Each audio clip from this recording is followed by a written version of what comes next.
Welcome to the Timeless Tales Library, where every story is a gentle doorway into rest. I'm Theodore, your host, and tonight I'll be sharing a soothing tale to ease your mind and guide you gently towards sleep.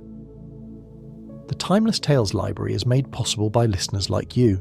If you found comfort here, please subscribe and help us continue creating these peaceful stories. As you settle in, comment below and let me know where you are in the world tonight, and share a place you dream of a story taking you to, perhaps Paris, Rome, the Grand Canyon, or a quiet forest. Your ideas keep our little library glowing bright. This story is about Sherlock Holmes, London's most famous detective, and how he's faced with a peculiar puzzle, the mystery of the solitary chime from a revered bell deep inside a locked room at midnight. Join Holmes and Watson as they confront a case that challenges the very laws of logic and reason, revealing that sometimes the most impenetrable lock is the vanity of a proud man. Now, breathe slowly and let your mind drift, letting the day's worries fall away like petals from a gentle bloom. Tonight, you're stepping into the moonlit garden within the Timeless Tales Library. This hall opens onto a serene indoor garden, where books bloom like flowers along winding paths. Silver light filters from glass ceilings above, casting soft, calming shadows. The air carries the faint fragrance of night-blooming blossoms, and quiet streams murmur between shelves lined with stories of wonder and whimsy.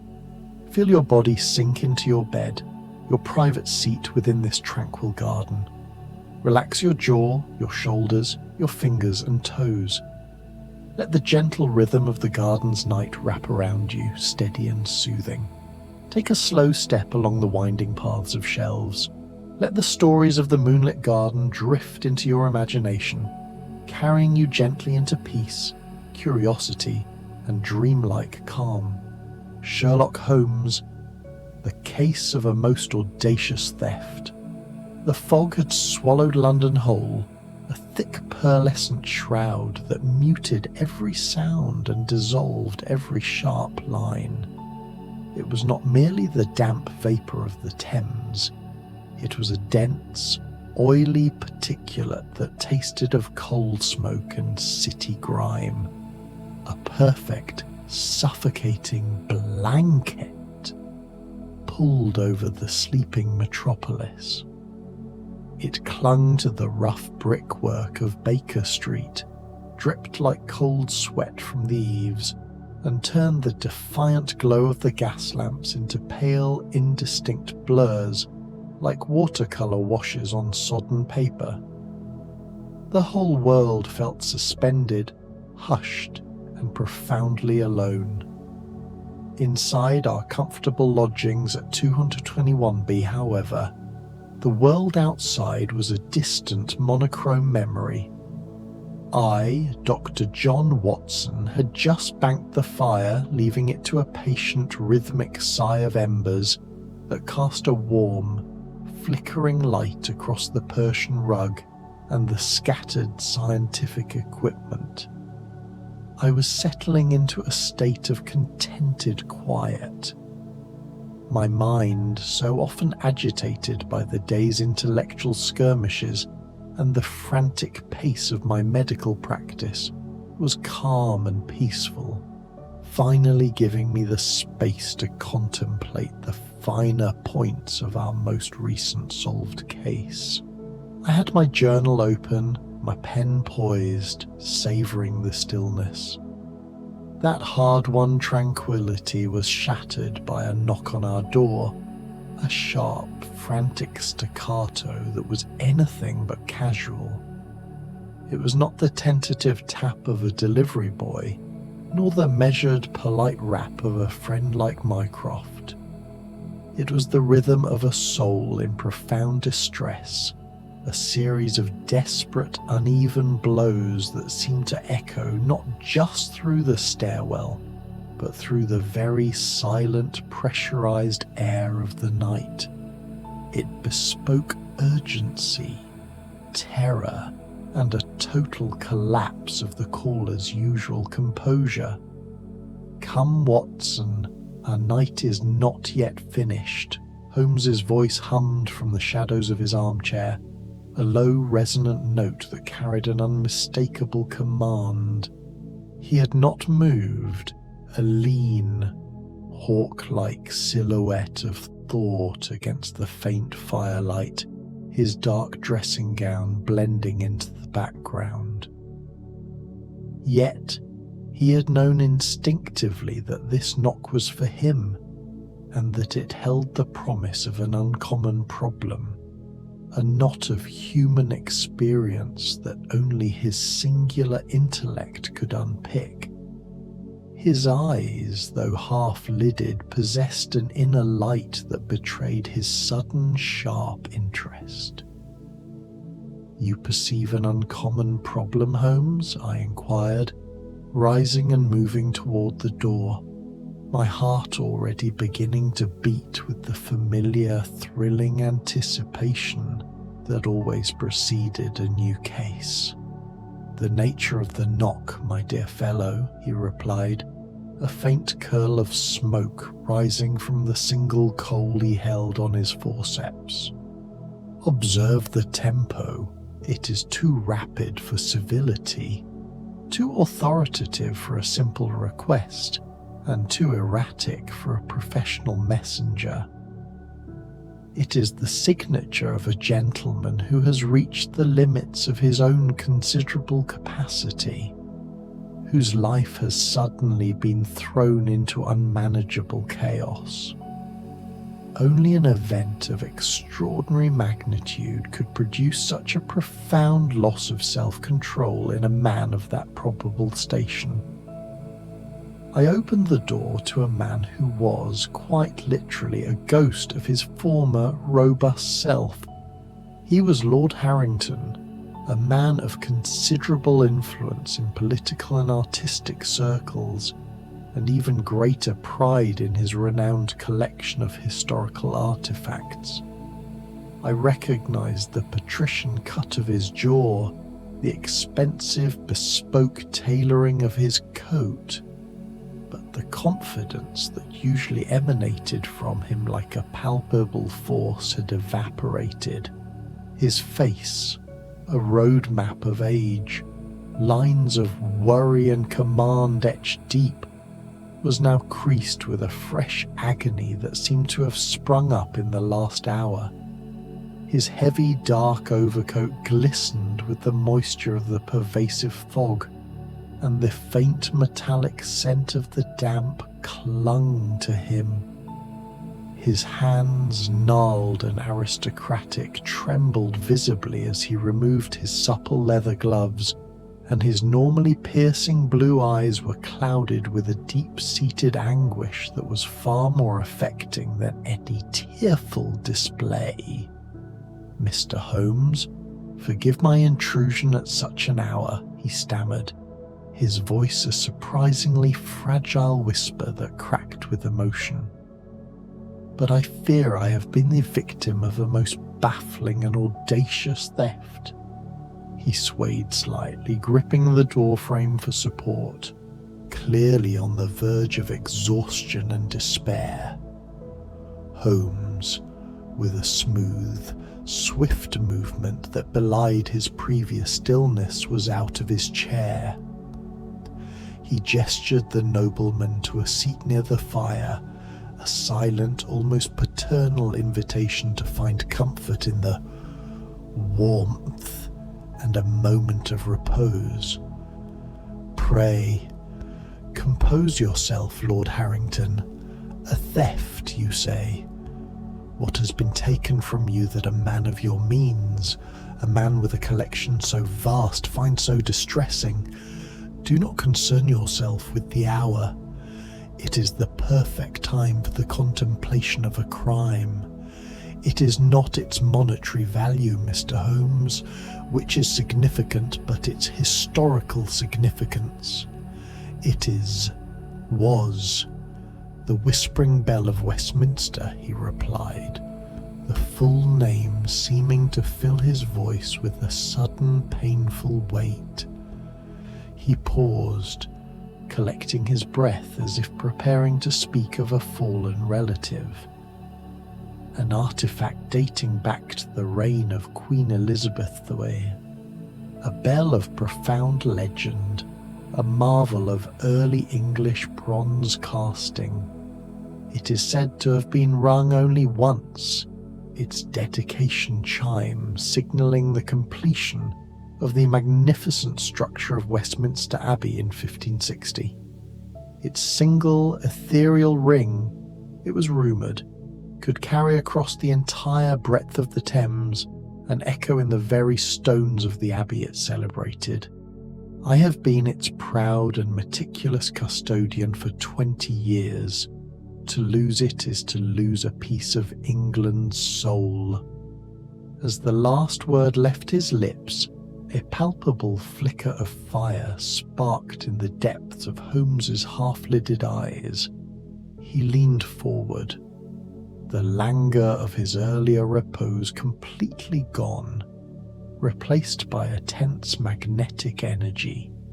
His interest was no longer a passing thought, but a palpable, sharp focus. A bell, my lord, a relic of that age and consequence.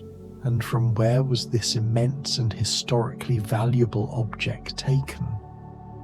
From my private study at Harrington House, the lord elaborated, his words tumbling out with a desperate speed, as if the mere act of confession would lessen the burden. It is an impossible crime, Mr. Holmes. Truly impossible.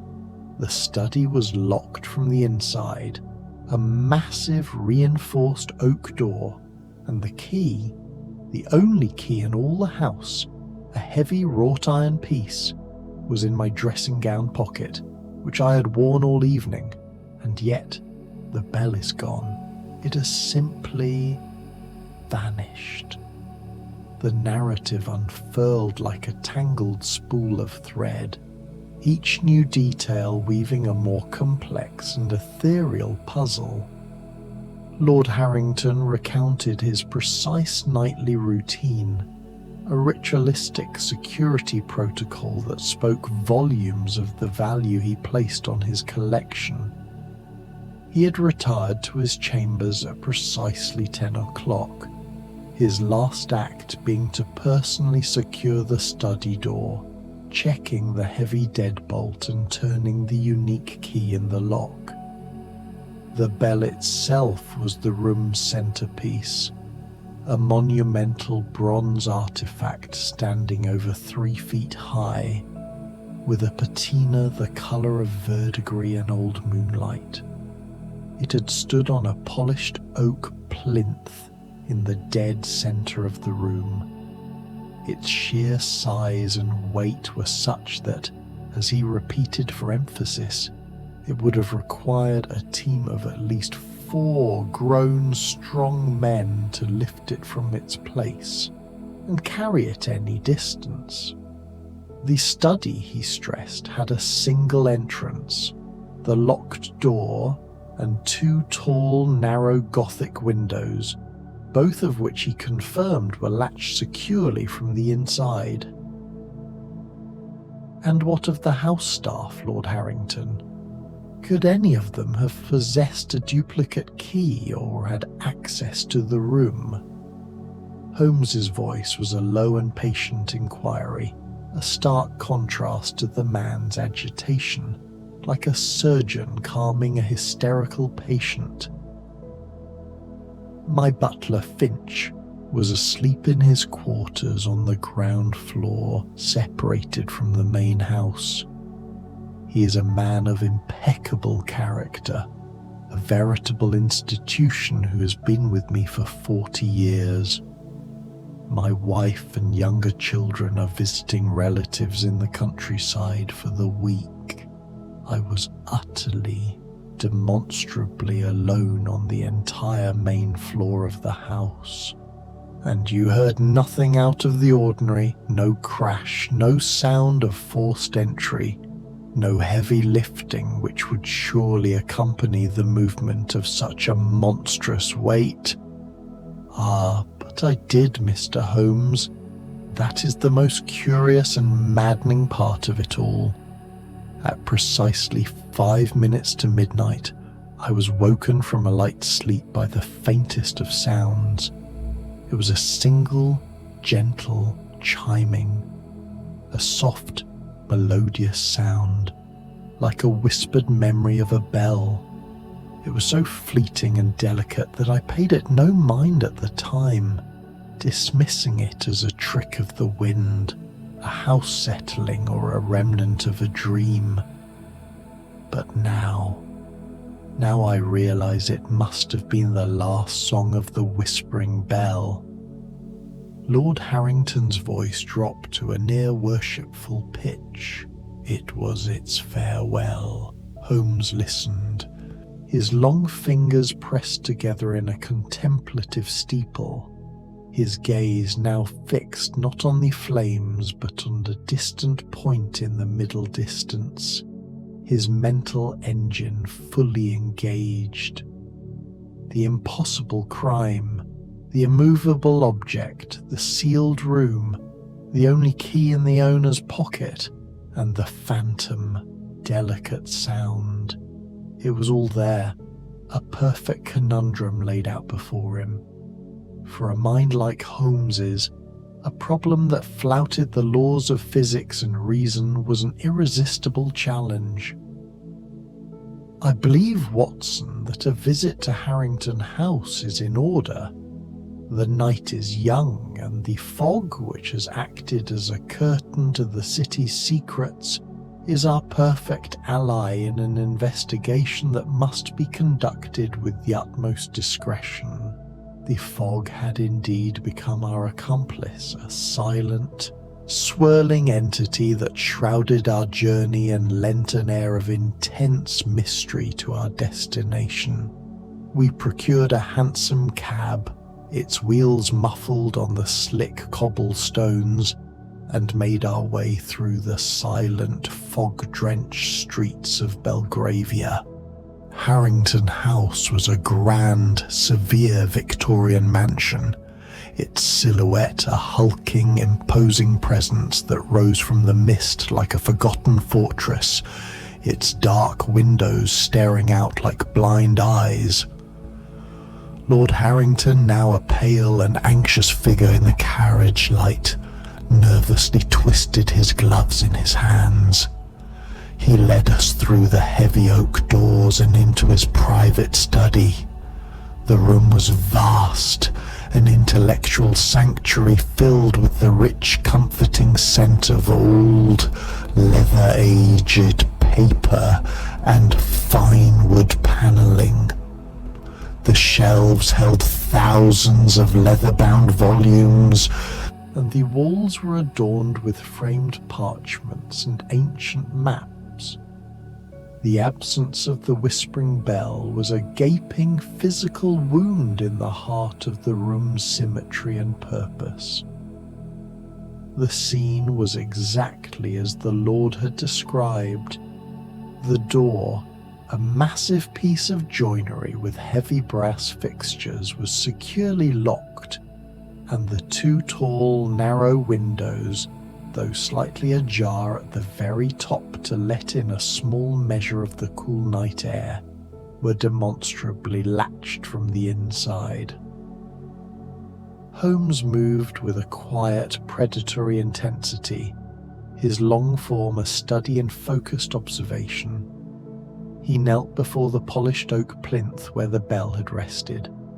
The space was a perfect, pristine circle of undisturbed, almost velvety dust, a ghostly negative image where a heavy, solid object had clearly been stationed for decades. The entire periphery of the circle was immaculate. Fascinating, Holmes murmured, the word holding a scientific detachment that I often found chilling. He produced a magnifying glass from his waistcoat and, with a silent reverence, began to examine the dust around the plinth. No footmarks, as you would expect in a room secured from the inside. The dust is utterly undisturbed, save for a single, faint scuff mark here, he pointed, his voice a low, almost inaudible whisper. It was a subtle groove in the dust, a linear indentation just at the edge of one of the plinth's 3 carved legs. Curious, Watson. Very curious indeed. He then moved to the windows, his inspection of the brass latches and the glass panes meticulous and precise. The latches are functional, my lord. No evidence of a tool used to force or tamper with them from the outside. And yet, he said, pointing with a long, slender finger to the lower pane of the left window, there is a small, peculiar smudge of grime on the glass just below the latch, and a single, minute thread of cotton caught in the latch's mechanism itself. He carefully extracted the fibre with his forceps and sealed it in a tiny glass vial. A peculiar smudge, Watson, not of a finger, but of a substance I cannot immediately identify, and a thread that appears to have been pulled rather than simply deposited. I made a careful note of the details in my journal, though to me they seemed trivial, a natural byproduct of an old house that had stood for a great many years. Holmes, however, treated these minute findings with the gravity of a man who had just found the key to an impossible lock. He then turned his attention to the walls, the ceiling, and the massive stone fireplace and chimney, his eyes sweeping over every surface with an almost hypnotic focus. No hidden passages, Watson. No secret compartments or hydraulic floor panels. The room is, as Lord Harrington describes, a perfect tomb, a closed box from which a 300-pound relic has apparently flown. Then how, Holmes? How could it have vanished without shattering the window, forcing the door, or leaving a trace of passage? I whispered, a deep sense of baffle setting in. The more we saw, the more impossible and infuriating the crime became. That, my dear fellow, is the only question, he replied, a familiar gleam of cold amusement in his eye. But the bell has not vanished into thin air, Watson. It has been removed. The means of its removal are not impossible, merely unexpected and predicated upon a profound misdirection. Now, I should like to speak with your butler, Finch. Finch, a thin, wizened man with silver hair combed flat and a perpetually worried expression, was summoned to the study. He was clearly flustered and disoriented by our late-night presence, his hands clasped nervously behind his back, his shoulders stooped with the weight of 4 decades of service. Finch, Holmes began, his tone gentle but firm, a soothing contrast to the severity of the surroundings. You heard nothing last night around the hour of midnight, did you?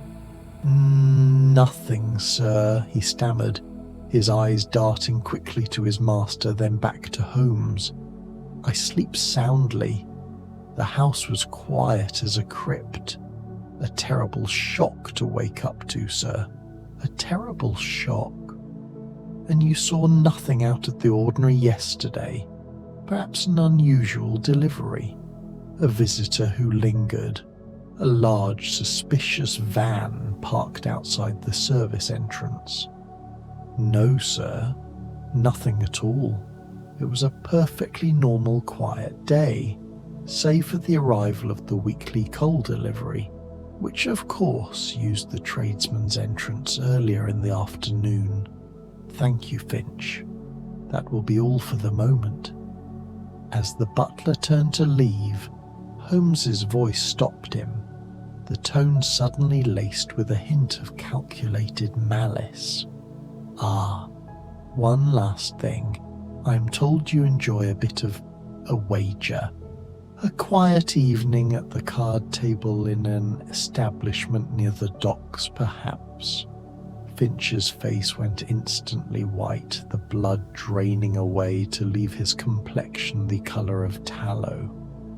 He quickly recovered, shaking his head with a forced vigour. "I don't know what you mean, sir.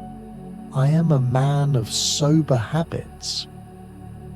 "The matter is of no consequence to this case, Finch," Holmes said smoothly, his eyes narrowing slightly, having confirmed his initial conjecture. "You have my word that I shall not mention this private vice to Lord Harrington. For now, however, you may go. Get some rest." Once Finch had retreated, his worry now compounded by the fear of his secret exposure, I turned to Holmes. "So, the butler is a gambler. Is he our thief, Holmes? Did he counterfeit the key and sell the bell to cover his debts? He clearly has a nervous disposition. A red herring, Watson. His nervousness is a product of his own small vices, the fear of his master's censure, nothing more. His debts are paltry, a few £100 at the most, while this bell is worth a king's ransom. This is not the work of a frightened petty man. No, the crime is not the work of a man of his character. This is a theft conceived on a grand scale, requiring nerve, imagination, and a desire to achieve something truly unique." Holmes spent another hour in the study, walking the perimeter, measuring distances between the window and the plinth, and even tapping the hollows of the air vents and the floorboards. He took a precise sample of the undisturbed dust from the centre of the plinth in a small envelope. Finally, he straightened up, a look of profound satisfaction settling on his sharp features. "Watson, let us return to Baker Street. I have seen all I need to see to understand the how. The rest is a matter of pure deduction and motive."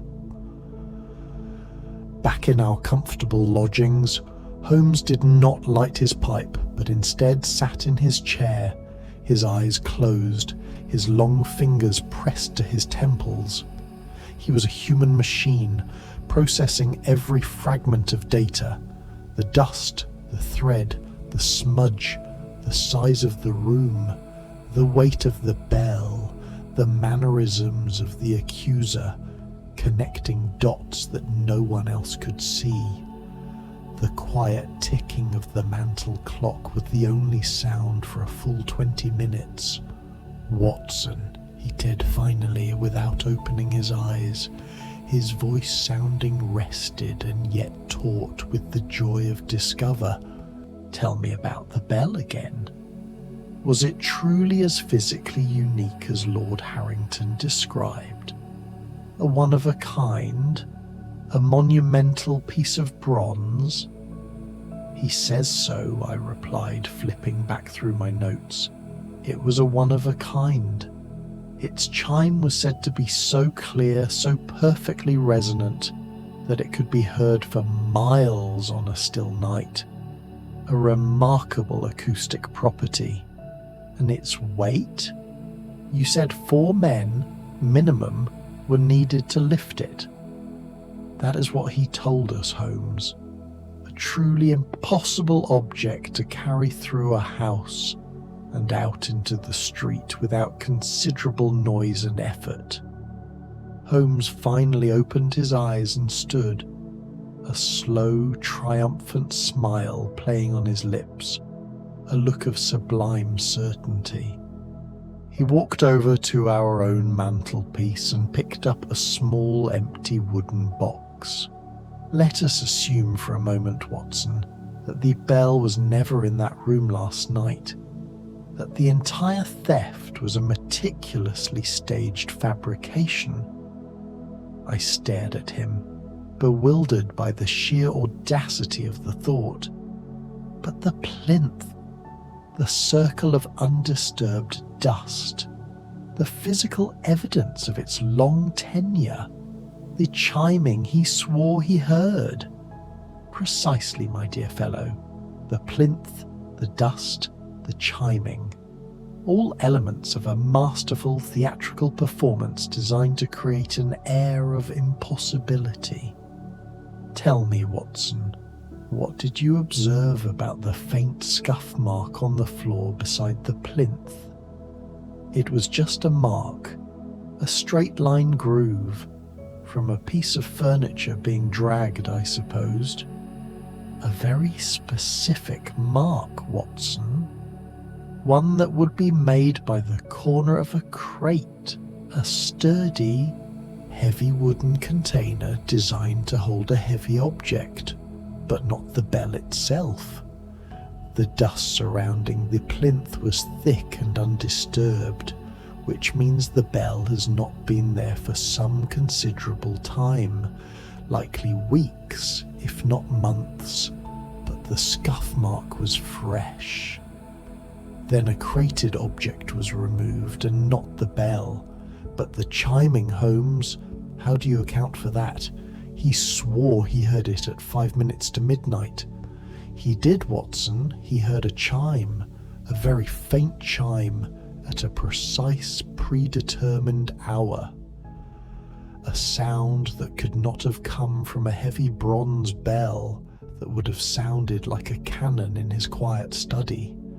No, the chiming was a recording, perhaps a music box mechanism, or more likely a small, cleverly crafted replica of the bell designed to be rung from a distance. A piece of light brass or tin, painted and shaped to look like a small souvenir. How would one ring a small bell from a distance and mute the sound simultaneously? The puzzle pieces began to click into place, the impossible dissolving into the merely improbable, and the thread on the latch and the smudge of grime. The thread was cotton, a common material used to act as a string or cord. Lord Harrington unlocked the window from his chambers, ran the string out, tied it to the tiny replica bell, and, at the chosen hour, pulled it to create his whispering chime.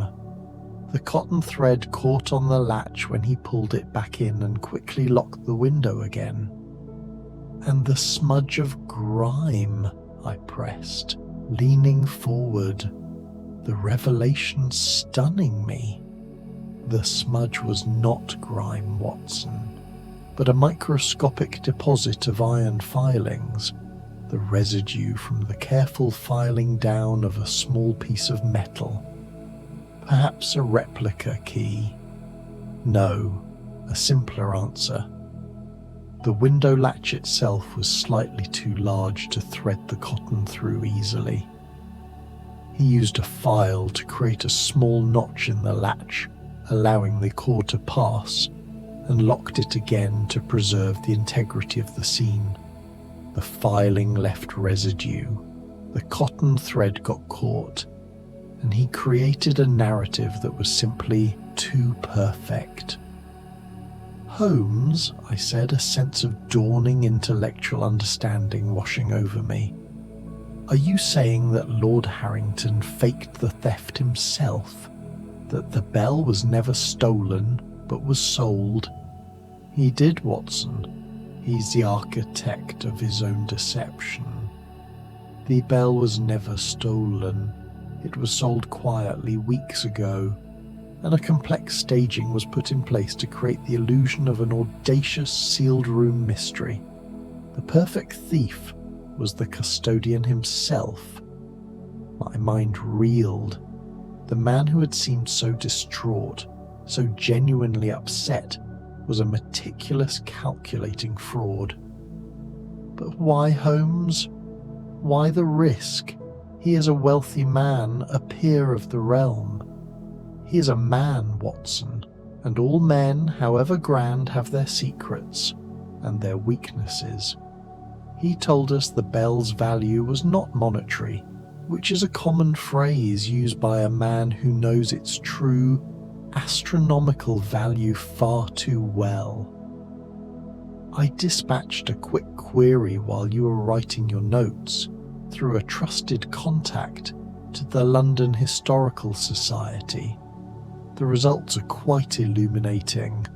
Lord Harrington's financial position is dire. His investments in South African gold mines have utterly soured in the past few months, leaving him heavily, crushingly in debt.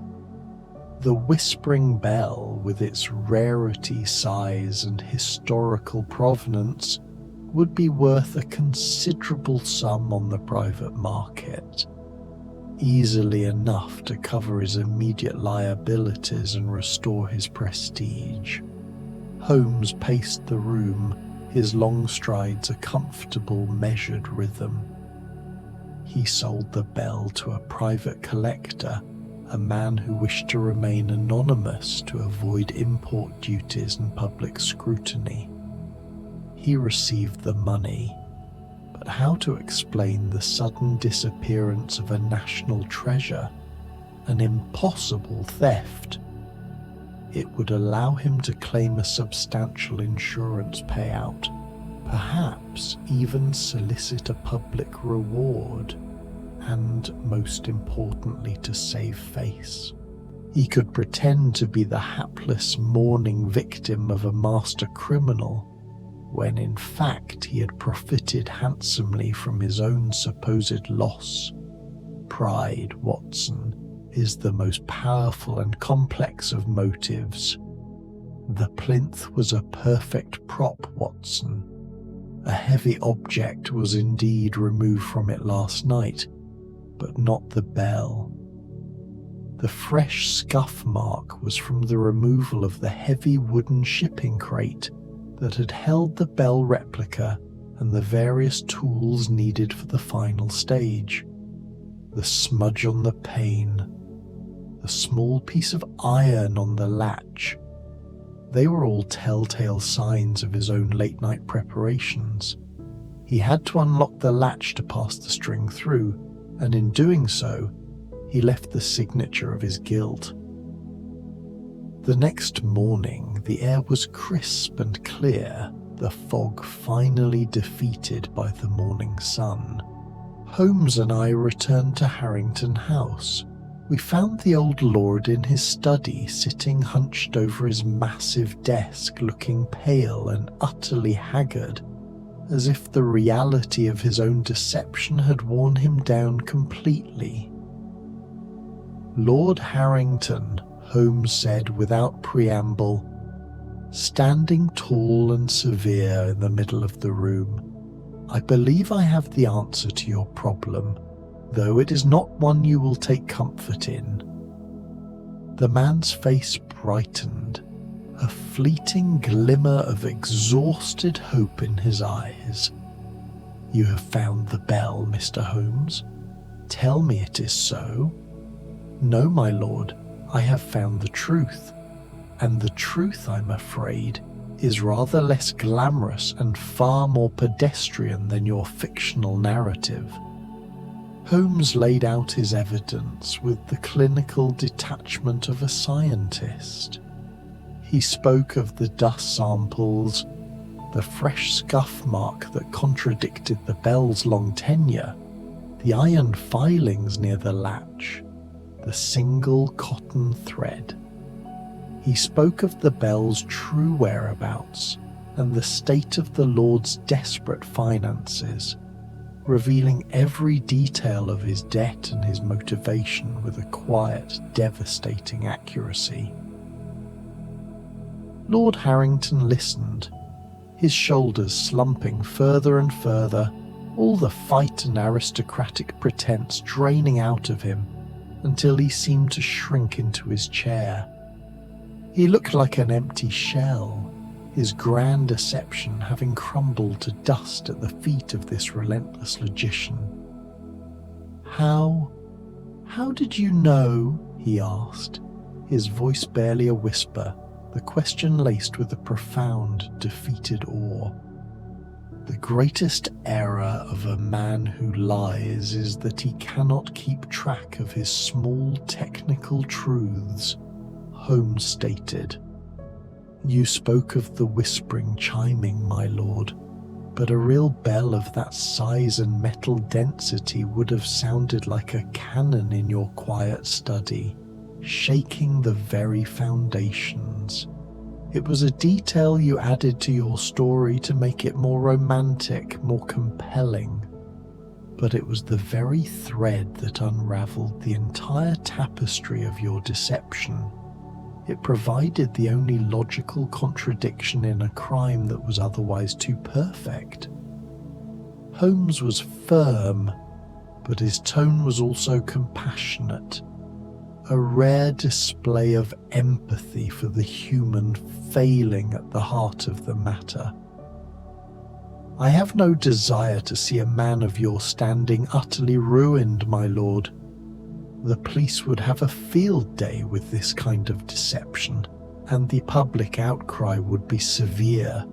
However, my duty is to the truth, and I have exposed the facts. I suggest you quietly withdraw your claim on the insurance money, and in a few weeks, announce that the bell has been miraculously recovered under unusual circumstances, perhaps having been mistakenly crated for a restoration project. It will save you from public disgrace and allow you to keep what remains of your honor and your reputation, however tarnished." Lord Harrington looked at him, his eyes filled with gratitude tinged with a deep, final shame. "Mr. Holmes, you're a truly remarkable man. Thank you. You have robbed me of my bell, but you have restored my name. As we left Harrington House, the morning sun cast a gentle golden light over the newly cleaned city. I felt a sense of relief, a quiet satisfaction that was born not from the capture of a villain, but from the restoration of a difficult balance. Another case closed, Holmes, I said, as we settled into the hansom cab, already feeling the urge to commit the details to paper. Holmes smiled, a rare, genuine expression of contentment. Indeed, Watson, a curious one. It was not a crime of a black heart, but of a proud, cornered man who had lost his way. The most satisfying cases are not always those with a murderer at their core, but those that illuminate the very strange and fragile workings of the human spirit. The vanishing bell was never the puzzle. The vanity of its owner was the true mystery to be solved. He settled back into his seat, his gaze distant, his mind already drifting to other, more obscure puzzles that London's labyrinthine complexity would soon present. And as the cab rattled along the cobblestone streets, I felt a deep sense of peace. The world was a mysterious place, full of shadows and strange motives, but with Holmes by my side, its workings were always laid bare. The fog of confusion had lifted, and the light of understanding had once again broken through. And so, with my mind calm and full, I too was ready to rest.